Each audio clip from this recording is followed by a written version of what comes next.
Hey, what's going on, everyone? This is Peter Jennings, and I go by CSURAM88 across the daily fantasy industry, and back again at FantasyLabs doing another model preview.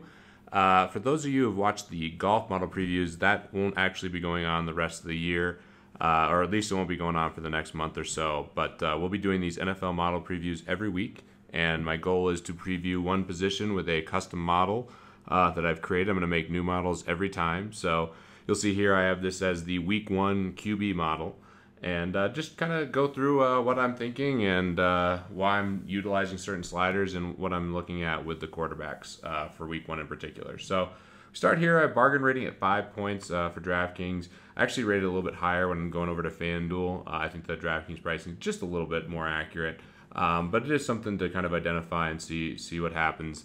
You definitely want to make sure if you're playing, multiple quarterbacks, you're obviously playing them where they're more of a bargain or they're more suited to play on a certain site. I have Vegas score at 14 points, so that's always baked into my models. Definitely think it's really important to factor in the team totals, especially for quarterbacks. I have the defensive unit rating at 14, and I'll probably start weighting this higher as we get more data on teams down the road. As of now, I'm just going to keep it weighted, but not too heavily weighted. This is a good slider that is predictive, and you can look into it a little bit more. Basically, is showing the plus minus that's allowed versus the specific position. So this will become much more useful, especially at the end of the year. We can really leverage this slider. Projected points per dollar at 30, so this is our projections, and this is something we're doing a much better job of this year, which I'm very proud of in our models. We're doing a great job on projections for fantasy points, but also projected ownership, which I think is very important. So that's my most heavily weighted slider is our projected points per dollar. And then our projected plus minus is another key proprietary stat that we have here at FantasyLabs that I think is really predictive. So have those two as a bulk of the model.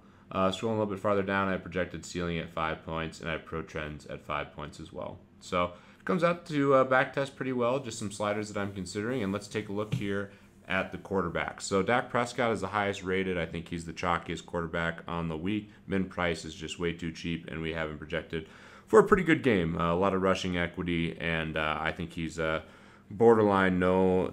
I think he's really close to a must play in cash. I think there's some other options that are intriguing. I know some people are starting to make the case for Carson Wentz as another min price option. I still prefer Prescott, and I think there's some other guys that I like quite a bit more.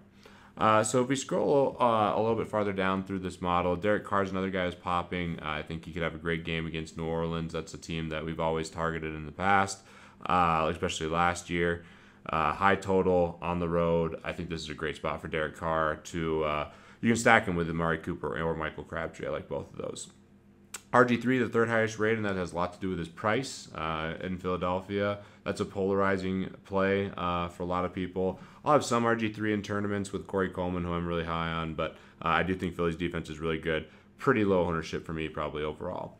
Drew Brees, the next highest guy. He's not getting nearly as much love as Rodgers or Luck. And Russell Wilson, I guess I should say, too. I think Drew Brees might be flying under the radar the most of the top quarterbacks, and he rates really well in this specific model. I also really like Brock Osweiler. I think he's one of my favorite plays. That's a tournament play I'll have a lot of exposure to with Hopkins. I was really going to have a lot of Fuller before because you could get both of them for $10K on DraftKings, which opened up a ton. But Fuller's hamstring has made me a little nervous. I'll probably still have exposure, but an injury to monitor. This is Friday when I'm recording it. Aaron Rodgers, Carson Palmer, great plays. You guys know how I feel about Andrew Luck. I think all those are really intriguing options. I think Carson Palmer will be the lowest owned of these guys, and we have that similar. They have Andrew Luck at only 5 to 8%, or we do only 5 to 8%, but I still like it quite a bit. Matt Ryan, Matthew Stafford, both great plays. I shouldn't say great plays. I think Stafford's a great play. He's probably my third or fourth favorite overall value on DraftKings. I love him on FanDuel, but I think he is going to be really heavily owned, and that's baked in here.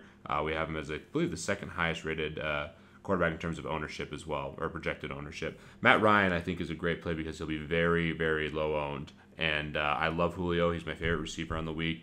I like the Matt Ryan to Julio stack, and I even like Matt Ryan to Sanu or the double stack. So I think this is a perfect spot for a tournament play. I think Matt Ryan will be woefully under-owned. He's not a high-rated quarterback for me in terms of just raw projection, but I think the leverage is definitely there. Scrolling through kind of the rest of it, no Sean Hill for me. I won't have any of him. Russell Wilson's a great play. Love him, obviously. Just depends on how game flow goes, but has a lot of upside. No Garoppolo for me. I'm bullish in Arizona. Carson Wentz. This is the one that I'm trying to figure out because I've heard some sharp people say now that Carson Wentz should be in the same conversation as Dak. And I think there's a recency bias with Dak where we've seen it in the preseason where we really like him. But Wentz at home here versus that Cleveland defense, definitely a good tournament play regardless. Winston is intriguing. I know some guys will have him. Alex Smith, Blake Bortles. Last guy I'm going to talk about here, and I'll scroll through the rest of them, is Tyrod Taylor. Ty God, love the spot. I think Baltimore's defense is overrated at this point. I think people have a tendency to think about their historically great defenses that they had years ago when they had Reed and obviously Ray Lewis and a variety of other guys. I don't believe Doomerville is going to play, so I think this is a really good spot for Tyrod Taylor, and I love stacking him with Sammy Watkins. So this is the rest of the model. This is kind of what I'm thinking about, guys. I think there's a ton of value in making a lot of models and checking out where they are. Make sure you're leveraging, for all you pro members out there, leveraging the proprietary stats that we do have, the projected plus minus, I think is great. I think our ownership projections are very strong in addition to our projections. So hope this helps you guys. As always, I'm looking to see more Fantasy Lab subscribers at the top of the leaderboard.